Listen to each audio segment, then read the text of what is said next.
할렐루야. 2020년 마지막 날입니다. 이 귀한 날 새벽 예배에 오신 우리 모든 성도님들을 주님의 이름으로 환영하고 축복합니다. 한 해 동안 이렇게 영상으로 새벽 묵상과 또 새벽 예배에 참여해 주신 우리 모든 성도님들 진심으로 감사드리고요. 새해에도 우리가 함께 계속해서 기도의 끈을 놓치지 않는 우리 성도님 될 수 있길 간절히 축복합니다. 오늘 함께 나눌 말씀은 시편 44편의 말씀인데요. 시편 44편 9절부터 22절까지의 말씀을 제가 봉독해 드리겠습니다. 시편 44편 9절부터 22절까지입니다. 그러나 이제는 주께서 우리를 버려 욕을 당하게 하시고 우리 군대와 함께 나아가지 아니하시나이다. 주께서 우리를 대적들에게서 돌아서게 하시니 우리를 미워하는 자가 자기를 위하여 탈취하였나이다. 주께서 우리를 잡아먹힐 양처럼 그들에게 넘겨주시고 여러 민족 중에 우리를 흩으셨나이다. 주께서 주의 백성을 헐값으로 파시며 그들을 판값으로 이익을 얻지 못하셨나이다. 주께서 우리로 하여금 이웃에게 욕을 당하게 하시니 그들이 우리를 둘러싸고 조소하고 조롱하나이다. 주께서 우리를 뭇 백성 중에 이야기거리가 되게 하시며 민족 중에서 머리 흔듦을 당하게 하셨나이다. 나의 능욕이 종일 내 앞에 있으며 수치가 내 얼굴을 덮었으니 나를 비방하고 욕하는 소리 때문이요 나의 원수와 나의 복수자 때문이니이다. 이 모든 일이 우리에게 임하였으나 우리가 주를 잊지 아니하며 주의 언약을 어기지 아니하였나이다. 우리의 마음 위축되지 아니하고 우리 걸음도 주의 길을 떠나지 아니하였으나 주께서 우리를 승냥이의 처소에 밀어넣으시고 우리를 사망의 그늘로 덮으셨나이다. 우리가 우리 하나님의 이름을 잊어버렸거나 우리 손을 이방 신에게 향하여 폈다면 하나님이 이를 알아내지 아니하셨으리이까. 무릇 주는 마음의 비밀을 아시나이다. 우리가 종일 주를 위하여 죽임을 당하게 되며 도살할 양같이 여김을 받았나이다. 아멘. 우리 함께 말씀을 위해서 잠깐 기도하시겠습니다. 언제나 신실하고 변함없으신 하나님 아버지, 참으로 감사를 드립니다. 2020년의 마지막 날, 이 귀한 날 저희들 함께 말씀으로 하나 되게 하시고 지나간 한 해를 돌이켜보며 함께 은혜를 묵상하게 할 수 있는 시간을 허락하여 주시니 감사를 드립니다. 이 시간 귀한 말씀과 또 기도의 제목을 가지고 주님께 나아갈 때에 주님 크신 은총과 자비로 함께하여 주시옵소서. 감사드리며 살아계신 예수 그리스도의 이름으로 기도드리옵나이다. 아멘. 우리 함께 읽은 말씀 가지고 넉넉히 이긴 2020년, 넉넉히 이긴 2020년이라는 제목으로 우리 하나님 말씀 함께 나누겠습니다. 2020년의 마지막 날을 맞이했습니다. 이제 우리가 오늘 밤에 송구 영신 예배를 드리게 되면 이제 그 말도 많고 탈도 많았던 이 2020년과는 영원히 작별을 하게 되죠. 돌이켜보면 여러분 어떻습니까? 새로운 이 데케이드를 맞이해서 뭔가 열정으로, 뜨거움으로, 감사함으로 이 한 해를 시작했던 것 같은데 어느새 우리는 코로나로 인해서 전혀 예상치도 못했던 비대면의 시기를 보내고 있죠. 제가 오늘 우리가 살펴볼 이 시편 44편 말씀 전체를 이렇게 묵상하는데요, 이 전체적인 이 시의 구조가 올 한 해 우리가 겪은 상황과 굉장히 비슷하게 닮아 있다, 그런 느낌을 제가 받게 되었습니다. 먼저 시편 44편은 크게 세 가지 구조로 단락으로 나눌 수가 있어요. 오늘 우리가 읽진 않았지만 1절부터 8절까지가 첫 단락입니다. 이 단락의 내용을 보면요, 시인은 하나님에 대한 흔들림 없는 확신과 믿음과 이 신뢰로 가득 차 있음을 우리가 알 수 있습니다. 마치 여러분 신앙생활을 처음 시작했을 때의 느낌과 비슷하죠. 너무 뜨거워요. 강렬한 첫사랑처럼 너무나 뜨거웠던 그 기억이죠. 여러분 8절 말씀 보십시오. 우리가 종일 하나님을 자랑하였나이다. 아멘. 어떤 자가 여러분 자랑할 수 있습니까? 사랑에 빠진 자가 자랑을 하는 거예요. 그것이 어떤 인격적인 대상이든 아니면 물건이든 아니면 어떤 장소이든지 간에 우리가 왜 자랑을 합니까? 사랑에 빠졌기 때문에 자랑을 하는 거예요. 여러분, 우리가 손주를 왜 자랑합니까? 사랑에 빠졌기 때문에 자랑하는 거예요. 우리가 어떤 물건을 왜 자랑합니까? 왜 홍보합니까? 그 물건과 사랑에 빠졌기 때문에 자랑하는 거예요. 우리가 어떤 여행지를 왜 추천하면서 자랑합니까? 그 여행지가 너무나 마음에 들었기 때문에 자랑하는 거죠. 지금 시인은요, 온종일 하나님을 자랑한대요. 여러분, 최근에 하나님을 자랑해 보신 적이 있으십니까? 여러분은 올 한 해 얼마나 하나님을 자랑하셨습니까? 그래서 이 첫 단락은 2020년 초에 우리의 모습, 팬데믹이 오기 전에 뜨거웠던 우리의 모습과 굉장히 닮아 있죠. 자, 그런데 9절부터 22절까지 이제 두 번째 단락을 보시면요, 분위기가 급속도로 차가워지기 시작합니다.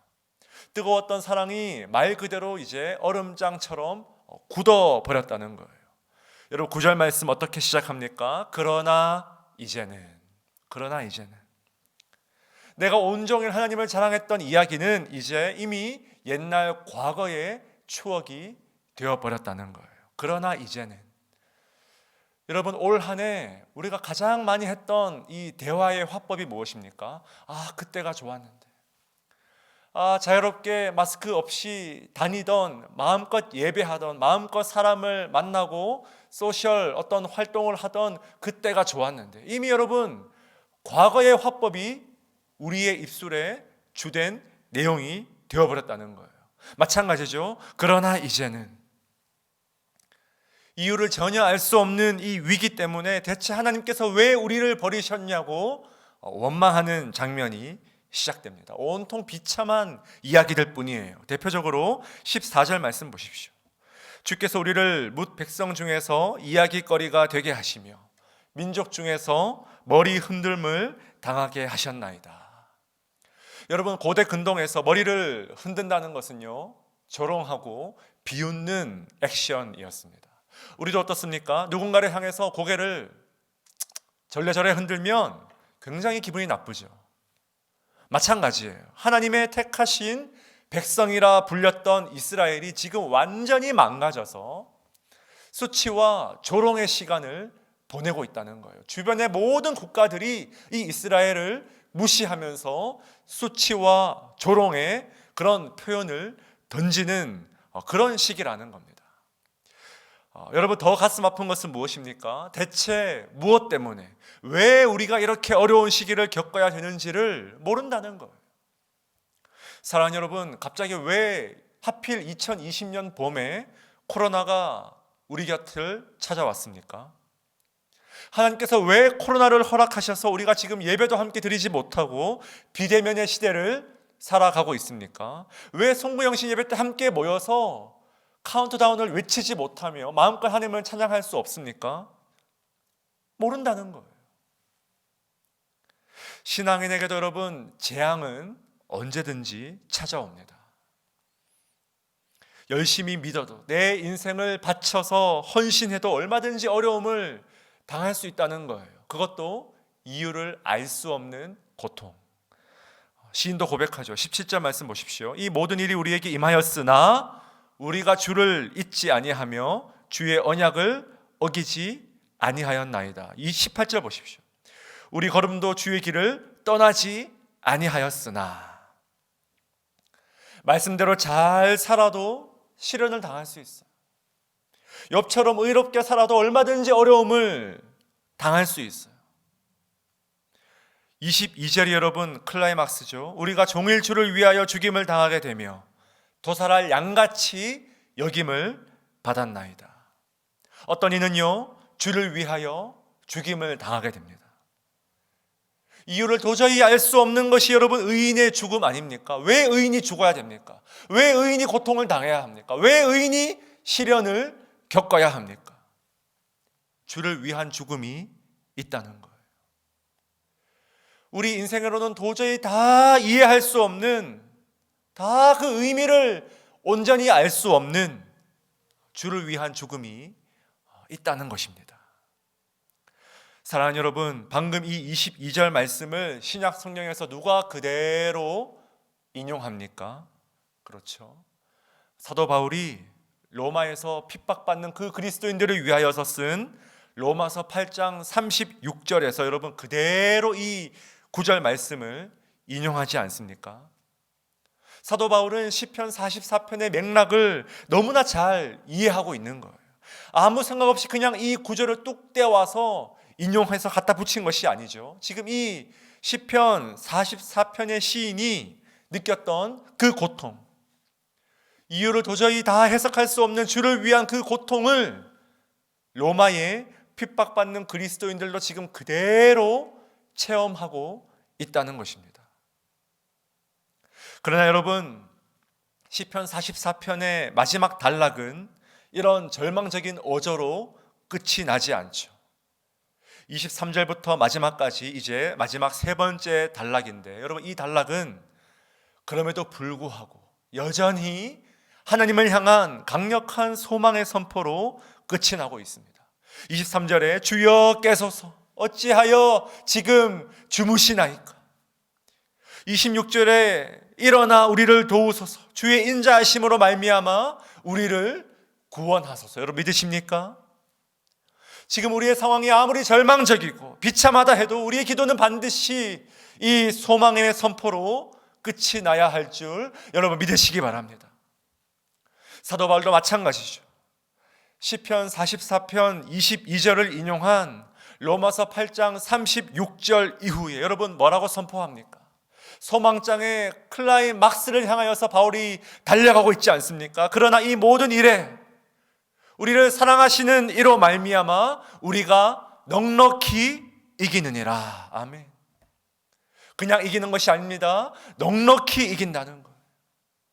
주를 위해서 죽임을 당하고, 여러분 우리 인생의 이유를 알 수 없는 어떤 어려운 일을 경험한다 할지라도 바울은 절대로 이 소망을 놓치지 않는다는 거예요. 로마에 핍박받는 그 그리스도인들을 향하여서 너희들이 지금 아무리 어려운 일을 겪는다 할지라도 넉넉히 이기느니라. 넉넉히 이기느니라. 사망이나 생명이나 천사들이나 권세자들이나 현재일이나 장래일이나 능력이나 높음이나 깊음이나 다른 어떤 피조물이라도 우리를 우리 주 그리스도 예수 안에 있는 하나님의 사랑에서 끊을 수 없으리라. 아멘.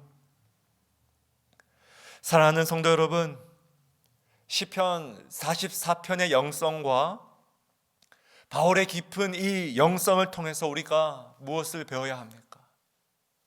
2020년을 여러분 절대로 비참하게, 절망적이게 그렇게 흘려보내서는 안 된다는 거예요.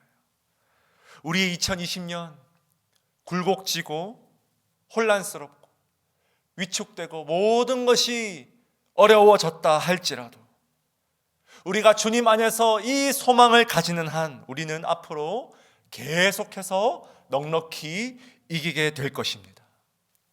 이 말씀 붙들고 믿음 안에서 2020년 이 마지막 날을 승리하시고 2021년 새해에 더욱더 넉넉하게 이기시는 우리 모든 성도님들 될 수 있길 주님의 이름으로 간절히 축원드립니다. 아멘.